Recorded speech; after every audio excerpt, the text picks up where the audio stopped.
aimable présence. Bonjour. Je vais vous présenter les conduites à tenir devant les plaies de la main. Donc, les plaies de la main représentent un des plus fréquents motifs de consultation en urgence médico-chirurgicale.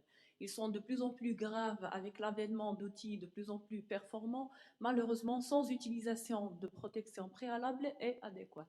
L'incidence est élevée, de l'ordre de 500 000 plaies par an. Sont observées à tout âge et chez les deux sexes. Les circonstances de survenue sont variables, mais dominées par les accidents de travail. Comme définition, les plaies de la main correspondent à l'ensemble des traumatismes avec effraction cutanée. On distingue d'après Gosset les plaies nettes, simples ou complexes, donc sans perte de substance ou avec perte de substance, et lésions multiples, squelettiques, vasculo-nerveuses, musculo-tendineuses.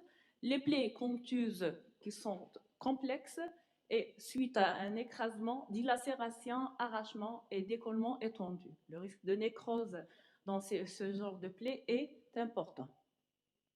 Les amputations qui peuvent être uniques ou multiples, mais les scies industrielles sont le plus souvent la cause.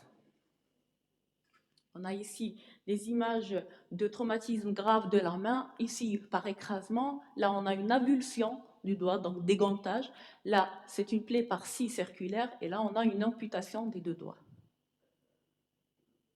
Un petit rappel anatomique, le squelette de la main est constitué par les phalanges, les métacarpes et les os du carpe, dont la première rangée s'articule avec l'extrémité distale du radius et de l'ulna. Toute articulation est entourée d'une capsule articulaire renforcée par des structures ligamentaires. Les parties molles. On a la face antérieure de la main ou la face palmaire et la face dorsale. La face palmaire est subdivisée en trois loges, la loge ténarienne, la loge moyenne et la loge hypoténarienne. Donc la loge ténarienne est constituée du muscle abducteur du pouce, le court abducteur du pouce, l'opposant du pouce, le court fléchisseur superficiel et profond du pouce et l'adducteur du pouce. Elle est innervée par la branche ténarienne motrice du nerf médian. La loge hypoténarienne constituée de l'abducteur, le court fléchisseur et l'opposant du cinquième doigt, innervé par la branche profonde motrice du nerf ulnaire. La loge moyenne est constituée alors des tendons du fléchisseur commun superficiel et du fléchisseur commun profond, dont les superficiels sont disposés en avant des profonds, couverts par une gaine synoviale qui passe dans le canal carpien, ainsi que le long fléchisseur du pouce qui passe dans le canal carpien. Aussi, on retrouve les muscles lombricaux. On retrouve aussi les branches terminales du nerf médian qui vont innerver le pouce, le deuxième, le troisième et la partie latérale du quatrième doigt, et les branches terminales du nerf ulnaire qui vont innerver la partie médiale du quatrième doigt et le cinquième doigt. La vascularisation est assurée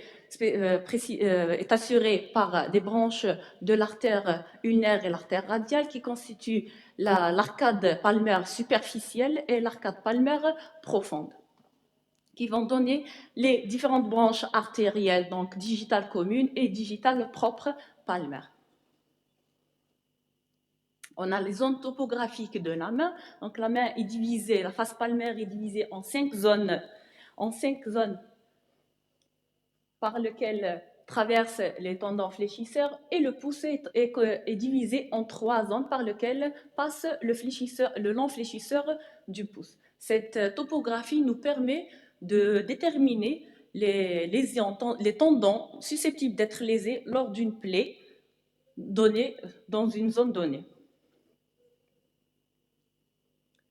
La face dorsale, le panicule adipeux n'existe pas, la face dorsale ne possède pas de panicule adipeux, donc ce qui rend les lésions des tendons extenseurs fréquentes, ainsi surtout en regard des articulations. Donc on retrouve en sous-aponévrotique directement les tendons extenseurs, les tendons de l'extenseur commun des doigts, l'extenseur propre du cinquième et l'extenseur propre de l'index, ainsi que le long et le court extenseur du pouce et le long abducteur du pouce. On retrouve comme élément nerveux donc la branche antérieure sensitive et la branche dorsale cutanée du nerf ulnaire. La vascularisation est assurée principalement par l'artère radiale et secondairement par l'artère ulnaire. Sur le doigt, on a le pédicule vasculo-nerveux palmaire et dorsal. On a le fléchisseur superficiel qui se divise en deux bandelettes qui s'insèrent sur la base de P2 et le fléchisseur profond qui continue son chemin et va s'insérer sur la base de P1. L'appareil extenseur des doigts est complexe, dont l'extenseur se subdivise en trois languettes, la moyenne qui s'insère sur la base de P2 et les deux bandelettes latérales se réunissent pour s'insérer sur la base de P1. Les territoires d'innervation de la main, donc la face palmaire, donc ce qui est en jaune sur la face palmaire et dorsale, c'est innervé par le nerf médian. Ce qui est en bleu ciel, c'est les rameaux du nerf ulnaire. Ce qui est en violet clair, c'est la branche superficielle du nerf radial. Ici et là. Et là, on a les branches du musculo-cutané. Les gestes à faire en urgence. Ces gestes ont comme principal but d'éviter l'aggravation des lésions ainsi de permettre un examen clinique dans les meilleures conditions possibles.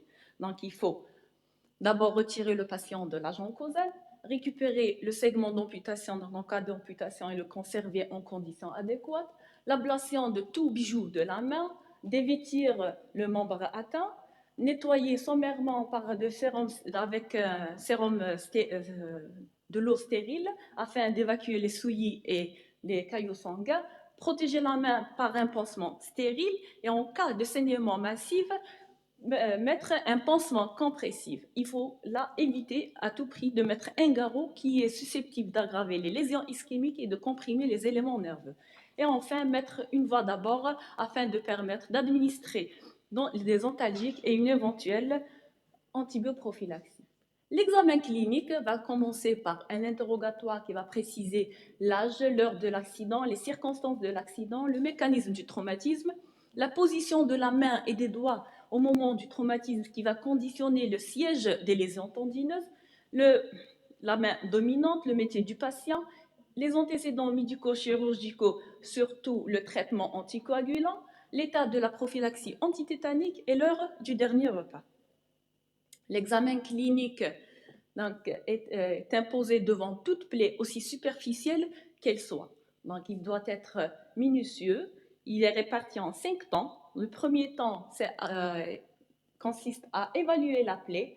Donc, il faut typer cette plaie. On a des plaies franches, contuses, déchiquetées ou perte de substance, sans ou avec mise à nu d'éléments nobles qui constituent une urgence absolue.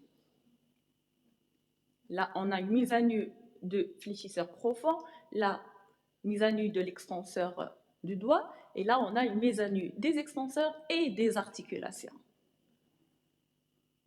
Localiser la plaie, donc à la face palmaire ou la face dorsale, toute plaie sur le trajet d'éléments nobles doit être explorée chirurgicalement. Il faut faire attention aux plaies palmaires qui sont susceptibles d'être graves, car une plaie ponctuelle palmaire peut être, à l'exploration chirurgicale, là on retrouve une lésion complète, section complète du nerf médian et des fléchisseurs. Deuxième temps, c'est le testing musculaire. Donc les lésions tendineuses sont assez fréquentes lors des plaies de la main.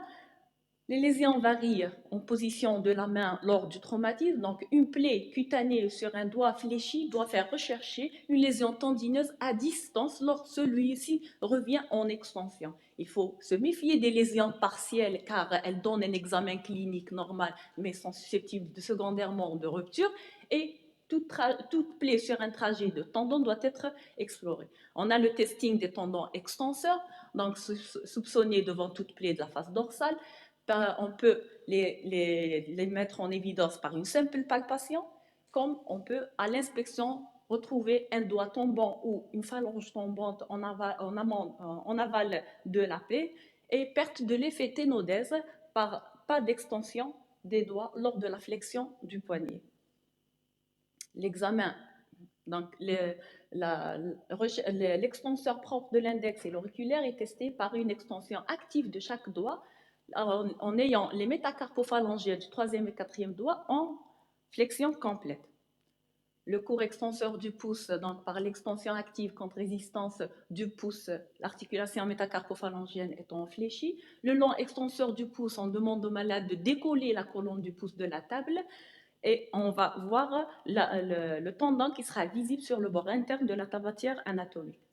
D'extenseurs communs, donc selon la topographie de la plaie, on peut se retrouver par différentes lésions. Donc, une lésion au niveau de l'interphalangienne, de la métacarpophalangienne ou en amont de la métacarpophalangienne va donner un déficit de l'extension de la métacarpophalangienne. Et au niveau de P1 ou de l'interphalangienne proximale, on va se retrouver avec un déficit de l'IPP, de l'extension de l'IPP, et secondairement un aspect en boutonnière. La section du tendon au niveau P2 ou de l'interphalangienne distale se retrouve par un déficit d'extension de l'IPD et c'est le Maillet Finger ou chute avec chute de P3 et l'évolution on peut se retrouver avec un aspect en col de cygne. Le testing des tendons fléchisseurs, donc en passif, on a la perte de l'effet ténodèse, c'est-à-dire donc le doigt où reste en extension lors du passage du poignet de la flexion à l'extension. La pression des muscles de l'avant-bras qui ne va pas produire cette flexion passive, donc le doigt reste en extension.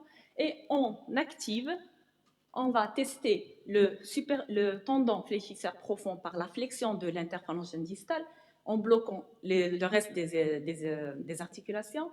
Le superficiel en fléchissant l'interphalangienne proximale et le pouce par la flexion de P2 sur P1. Donc là, on a un doigt qui est étendu, donc on retrouve à l'exploration une section de fléchisseur. Cinquième temps, c'est l'examen vasculaire, artériel par la recherche d'époux, radial et ulnaire, l'étude de la coloration, la chaleur et la recoloration des doigts et du lit au niveau pulpaire et du lit inguinal. Toute lésion artérielle doit faire suspecter une lésion nerveuse correspondante. Les veines, l'atteinte veineuse peut donner un saignement massif nécessitant une hémostase chirurgicale. La dévascularisation est une urgence absolue. Donc là, on a un aspect normal, donc coloration normale du doigt par rapport aux autres doigts. Et ici, on a un aspect blanc ou bleu qui signifie une dévascularisation. Donc l'examen neurologique, donc l'examen moteur, dans l'atteinte du nerf ulnaire, donc la branche profonde motrice du nerf ulnaire, on se retrouve avec un déficit de l'adduction du pouce et de l'auriculaire et impossibilité d'écarter et de rapprocher les doigts. L'atteinte de la branche motrice ténarienne, on se retrouve avec une perte de l'abduction de l'opposition du pouce. On teste la sensibilité au tact et la sensibilité discriminative. Cinquième, c'est la recherche de lésions donc à distance du membre supérieur ou polytraumatisé. Le bilan paraclinique est maigre, consistant en une radiographie standard devant toute plaie, une radiographie du segment amputé et du bilan préopératoire. L'exploration sous anesthésie locale est systématique. D'abord, on procède à la désinfection, une anesthésie locale, puis on refait notre désinfection, on procède à l'ablation du corps étranger. Ensuite, on évalue la profondeur par un stylet stérile à bout mousse et il y a nécessité, donc il faut élargir, parfois il faut élargir la plaie afin de mieux explorer cette plaie. L'exploration doit être complète et s'acharnement à vérifier les éléments nobles. Les lésions particulières, on peut retrouver une amputation traumatique, des grandes pertes de substances comme le ring finger, les plaies par Docteur Khalish, explosion, plaies concluez, par s'il vous arme à plaît. feu. Concluez, s'il vous plaît. L'injection sous pression est une urgence absolue. Il peut y avoir un écrasement, des morsures et des brûlures. Donc, le traitement consiste en une exploration chirurgicale suivie d'une réparation des lésions. Les mesures médicales comme l'antibioprophylaxie, le traitement antitétanique et le traitement des lésions particulières, la surveillance, elle est clinique et radiologique. L'évolution peut être favorable par une récupération, on peut se retrouver par des complications ischémiques, infectieuses et arthrosiques. Les séquelles, on peut se retrouver avec une raideur articulaire, des déformations des doigts, des séquelles neurologiques ou esthétiques. Donc, on a un organigramme ici décisionnel qui récapitule la prise en charge des plaies. Et en conclusion, les plaies de la main sont variables, les pièges sont nombreux, surtout lors des lésions partielles tendineuses, des fléchisseurs. La dévascularisation et l'injection sous pression sont des urgences extrêmes. L'examen clinique minutieux ainsi que l'exploration de la plaie sont les maîtres clés d'une bonne prise en charge. Je vous remercie.